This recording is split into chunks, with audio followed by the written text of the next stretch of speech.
The bright lights of America's Got Talent have always been a stage where dreams collide with judgment, where applause competes with criticism, and where hopefuls from every corner of the world come to prove that talent knows no boundaries. On this particular evening, the audience buzzed with excitement, waiting for the next act to walk onto the stage.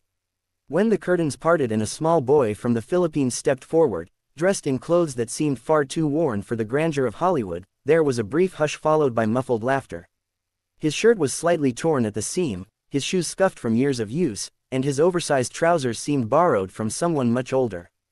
To many, appearances speak louder than talent in those first few seconds, and the boy's modest attire became the subject of whispers in the crowd.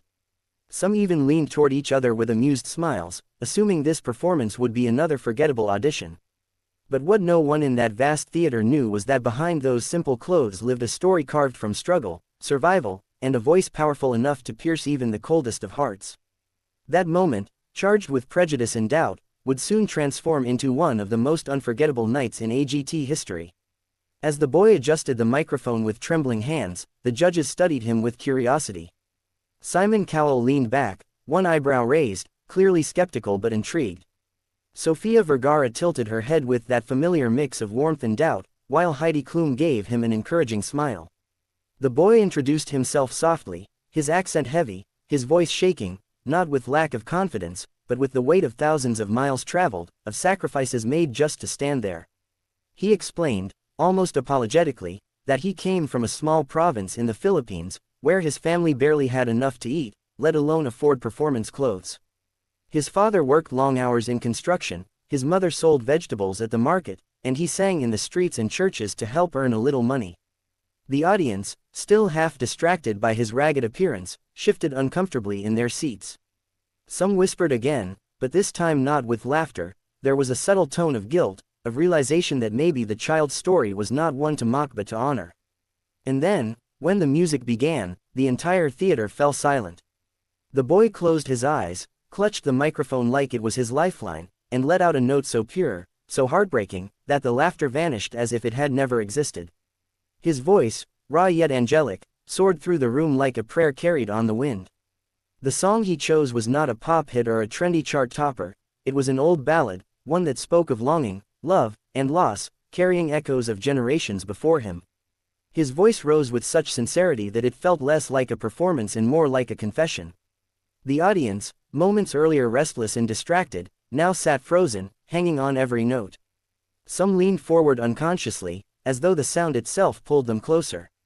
His range astonished everyone. One moment his voice was a gentle whisper, soft as the wind rustling through palm leaves, and the next it burst forth with a force that seemed too powerful for such a small frame. Tears welled up in the eyes of strangers who had come merely to be entertained, and even the skeptical Simon was no longer leaning back in judgment but leaning in, captivated. The boy's simple clothes no longer mattered. What people saw now was not poverty, but purity. With every word, he carried the weight of his family's struggles, the dreams of a village that had cheered for him when he left, and the silent prayer of a mother who had told him before he boarded the plane, "Show them who you are, Anik.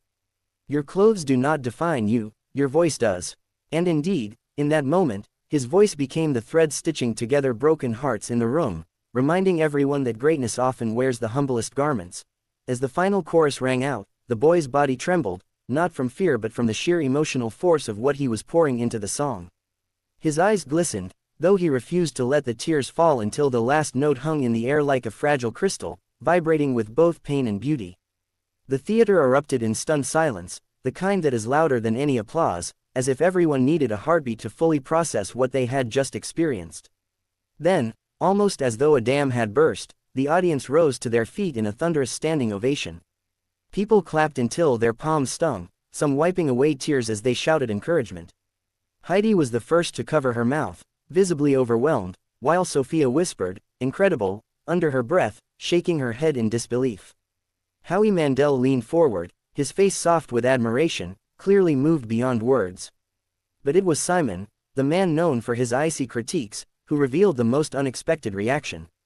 For a long moment, he simply stared at the boy, his eyes glistening, his usual smirk replaced by something far more vulnerable.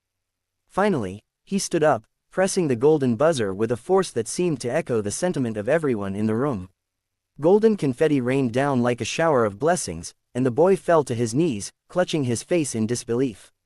His torn shirt, his worn-out shoes, suddenly, none of it mattered.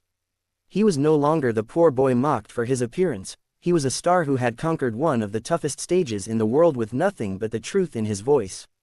The confetti clung to his hair and shoulders as though the universe itself had crowned him, and the audience's cheers swelled into a chorus that felt like an embrace. Backstage, cameras captured his mother and father, their hands pressed together in prayer, tears streaming down their faces as they watched their son's dream explode into reality. The boy tried to speak, but his voice cracked, overwhelmed by gratitude. This is for my family, for my country, he managed to say through sobs, his words carried by the microphone to every corner of the theater. The judges one by one echoed their awe. Heidi told him his performance reminded her of why she loved the show, that music can cut through every barrier. Sophia said his voice had transported her straight into his story, making her feel every struggle and every triumph. Howie compared him to legends, insisting that the pain in his voice was something that could never be taught, only lived. And then Simon, perhaps the most meaningful of all, leaned in and told him, "People laughed when you walked out because of your clothes, but tonight the world will remember you for your voice. You are proof that greatness doesn't need a fancy package." The audience roared in agreement, and for the first time, the boy smiled fully, not shyly, not nervously, but with the confidence of someone who had been seen, heard, and celebrated for who he truly was. In that smile was victory, healing, and a new chapter unfolding before the world's eyes. Long after the lights dimmed and the stage was cleared, the boy's story continued to ripple across the globe. Clips of his audition spread like wildfire online, touching millions who saw not just a performance but a testament to resilience and faith. In villages across the Philippines, children watched with wide eyes, realizing that even with little more than courage and a gift, they too could stand on the world stage. For the boy himself, the journey had only begun. Invitations poured in, interviews, concerts, opportunities that once seemed impossible when he was singing on dusty street corners for spare coins. Yet through it all, he remained grounded, reminding everyone that he did not sing for fame but to lift his family from hardship and to inspire others who felt invisible because of poverty or prejudice. His clothes that night had drawn laughter, but his voice turned that mockery into silence, then into awe, and finally into reverence. It became a reminder that dignity cannot be measured by fabric, nor worth by wealth, that true artistry is born in the heart, sharpened in struggle, and revealed when one dares to be vulnerable before the world. And so, his story was etched into the legacy of America's Got Talent not just as a performance, but as a lesson.